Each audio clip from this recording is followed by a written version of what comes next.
Can gluten cause cavities? That's the question of the day. And in the Gluten Free Society's News and Research Room, we're going to dive into the research on the topic.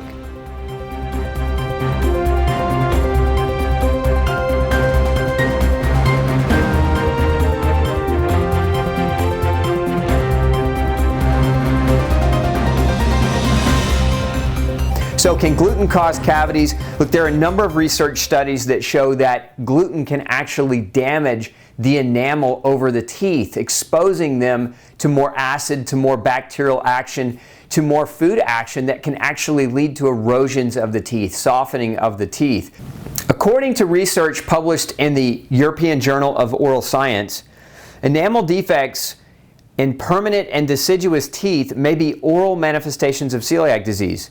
The authors go on to state that sometimes they're the only signs that point to this underdiagnosed autoimmune pathology, meaning that sometimes people with gluten issues don't have GI problems, but it's the enamel defects in the teeth that are the only signs that can sometimes show up.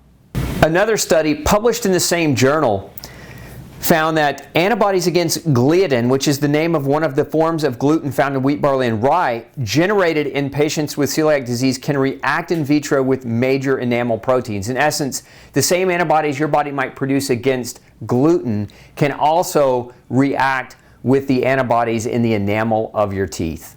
Another research report showed that tooth wear is frequent in adult patients with celiac disease. The conclusion of this study, very simply put, recurrent aphthous stomatitis, which is a mouth ulcer, but as well abnormal enamel hypoplasia, in other words, an erosion of enamel on the teeth, are risk indicators that may suggest that an individual has celiac disease. So again, these are studies published in journals done by dentists showing that tooth enamel defects that lead to erosion of the teeth and cavities can sometimes be the only manifestation of gluten sensitivity or celiac disease. So again, if you are struggling with tooth decay and you don't know why, you're not eating sugar, but every time you go to the dentist you get a bad report card, you might want to consider gluten or a gluten-free diet as a potential option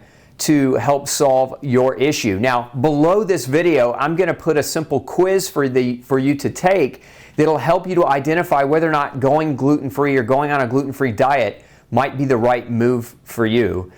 So again, I'm going to put a link below this video where you can take a quiz. It's simply going to help you understand whether going gluten-free is the right move for your teeth. So, this is Dr. Osborne with another gluten-free research and review update. Wishing you excellent health. Have a great day.